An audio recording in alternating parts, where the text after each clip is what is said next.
Saudara-saudari terkasih, apakah saudara sudah memulai hari ini dengan penuh sukacita dan punya niat untuk berbuat baik meskipun kecil? Semoga Tuhan memberkati niat baik saudara. Saya sering bertemu dengan banyak orang. Saya yakin Anda juga. Dan saya sering kali heran. Ada beberapa orang yang saya temui itu ahli menciptakan masalah dan menemukan masalah. Di keluarganya dia menemukan masalah. Dengan pasangannya, dengan anaknya bermasalah. Dengan keluarga lebih besar dia juga menemukan masalah. Dengan tetangganya juga menemukan persoalan. Di pelayanan juga menemukan masalah, dalam kerjaan juga sama. Jadi dia itu ahli menemukan masalah. Bahkan dia itu ahli bermasalah. Saya kadang-kadang heran sebetulnya masalahnya itu, persoalannya itu ada di luar dirinya atau di dalam dirinya. Saya merasa kalau saya tidak bermasalah, perasaan saya tidak masalah, pikiran saya tidak masalah, lah saya itu ya tidak masalah itu. Tetapi seringkali perasaan saya sendiri bermasalah. Pikiran saya sendiri moyek. Jadi kemana-mana saya ya menemukan masalah. Karena masalah itu ada di dalam diri saya bawa kemana-mana. Dan karena itu ketemu masalah dimanapun. Wong ada di pikiran sendiri, di perasaan saya sendiri. Kesulitan terbesar zaman ini sebetulnya justru dengan perasaan sendiri, emosi sendiri, dan pikiran sendiri. Mengendalikan emosi aja nggak bisa. Emosinya sendiri itu. Apalagi emosinya orang lain. Dan karena itu bermasalah. Dengan diri sendiri saja emosinya bermasalah. Apalagi dengan yang lain. Dan beban terbesar sekarang ini justru adalah pikiran kita sendiri. Mikir terus. Padahal tidak semuanya harus dipikirkan. Kalau toh harus sedikit demi sedikit. Tidak usah semuanya dipikirkan. Berpikir sedikit saja. Atau tidak usah berpikir ya nggak apa-apa itu. Malah kadang-kadang kalau kita lagi seneng, bersuka cita, nggak mikir ya nggak apa-apa itu. Bisa bahagia juga. Karena sebetulnya pikiran itu ya berganti terus setiap hari. Berkali-kali, ribuan kali malahan. Seringkali saya bertanya kepada seseorang, 2 jam lalu apa yang kamu pikirkan? Tidak ada yang ingat. Ya memang nggak perlu juga, wong pikirannya banyak sekali. Nah pikiran itu kok ya nggak penting-penting amat toh, wong kita lupakan terus. Karena sehari bisa berpikir 30-60 ribu pikiran. Loh, banyak sekali toh itu, mana bisa kita ingat. Dan karena itu nggak penting loh, banyak banget itu. Tapi seringkali kita mikir terus sampai terbebani. Dan justru zaman ini yang paling membebani ya pikiran kita sendiri. Kalau pikiran kita tidak masalah untuk saya sendiri, perasaan saya tidak masalah untuk saya sendiri. Saya nyaman dengan pikiran saya nyaman dengan perasaan saya, ya tidak masalah tuh. Ada sebuah kisah di sebuah biara. Para biarawannya itu seperti biara-biara yang lain, rajin bermeditasi, rajin berdoa, rajin merenungkan kitab suci, melatih keutamaan-keutamaan, kesabaran, pengorbanan, kelemah lembutan, empati. Maka kemudian di dalam komunitas biara itu hidup damai sejahtera. Mengalah satu sama yang lain, mengutamakan yang lain lebih dulu, menghargai yang lain, dalam kedamaian, dengan sukacita, ikhlas melayani. Yang lain berlomba-lomba untuk lebih dulu melayani. Sehingga hidup penuh dengan kedamaian, tidak ada pertengkaran. Sampai suatu ketika ada seorang pengunjung biara itu yang datang, menginap dan mengalami damai sejahtera. Semuanya saling mengalah, saling melayani, dan penuh sukacita dalam melayani. Tapi kemudian yang datang tamunya ini, pengunjungnya ini merasa aneh. Lalu mengusulkan, para biarawan, kita itu damai terus. Bagaimana kalau sekali-sekali kita bertengkar? Supaya seru, jangan damai terus, adem ayem. Nggak seru. Karena dia kan tamu, jadi punya pengalaman di luar yang sering berantem.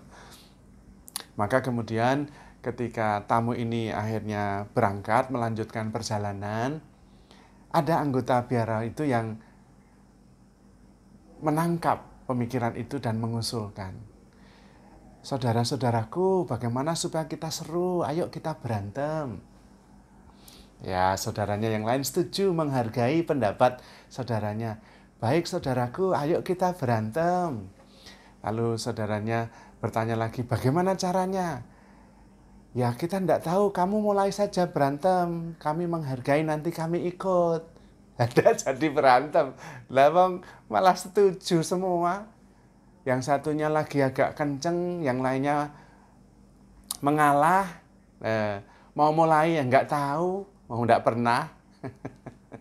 Rupanya untuk berantem itu juga perlu persiapan.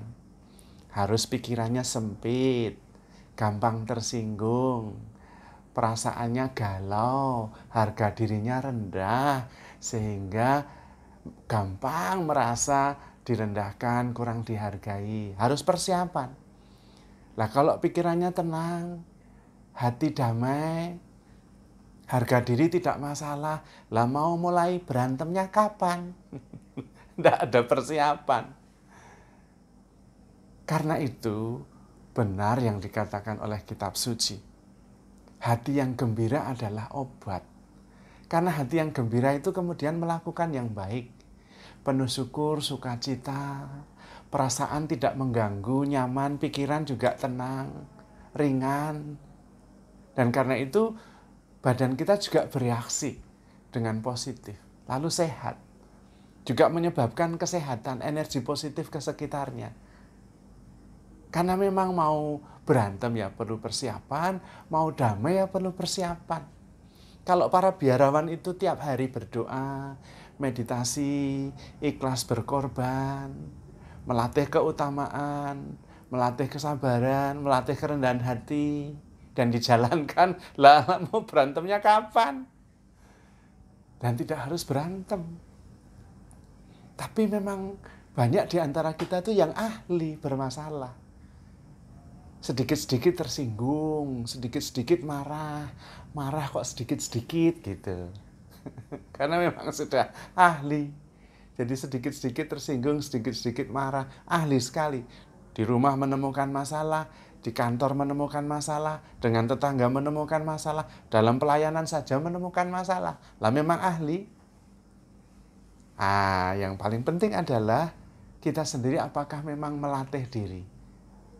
Melatih keutamaan-keutamaan, kesabaran, kerendahan hati, keikhlasan, dan memperluas persepsi, pengertian, banyak berdoa, berrelasi yang baik dengan Tuhan, sehingga perasaan saya tidak bermasalah bagi saya sendiri, pikiran saya juga tidak muyek bagi saya sendiri, sehingga saya damai dan tenang. Atau memang pikiran saya itu muyek terus, perasaan saya galau terus, sehingga kemana-mana saya menemukan masalah. Nah, tergantung kita. Kita itu termasuk makhluk kelompok yang mana? Kalau kita memang ahli menemukan masalah, ya mari kita mencoba melatih keutamaan-keutamaan yang membantu kita untuk bisa menyelesaikan masalah-masalah itu. Keutamaan kerendahan hati, keutamaan keikhlasan, kesabaran, ketenangan. Kalau itu dilatih setiap hari, ya akhirnya kita siap untuk damai, menemukan kedamaian dan solusi dimanapun juga. Malah kita bisa memancarkan kedamaian. Di mana ada perselisihan, saya membawa kerukunan. Di mana ada penderitaan, saya membawa penghiburan. Di mana ada kebencian, saya membawa pengampunan. Nah, karena memang saya sudah terlatih. Maka melatih diri itu penting. Persoalannya adalah seringkali kita ingin damai, ingin tenang, tapi nggak latihan. Nah itu sama seperti mau mempunyai passive income, sehari, sebulan, berjuta-juta, tapi tidak berinvestasi. Ya nggak bisa. Itu sama seperti ibu-ibu, cita-citanya kurus, hobinya kuliner, ya nggak bisa. Maka melatih diri itu penting. Melatih kesabaran, melatih kerendahan hati, melatih keutamaan-keutamaan, kasih, pengampunan, itu perlu dilatih. Sehingga kita begitu siap. Dan dengan demikian kita selalu bisa membawa kedamaian, sukacita, harapan, pengampunan, kasih. Karena memang kita sudah terlatih. Nah, Anda latihannya sehari berapa lama? Apakah Anda juga sungguh-sungguh menyiapkan diri? Atau ya mengalir begitu saja, sampai-sampai tidak mampu lagi. Bahkan mengendalikan emosinya sendiri aja nggak bisa. Lah gimana itu? Tapi saudara-saudari terkasih, jangan khawatir. Yang penting handle yourself with care, because you are loved. Tuhan memberkati.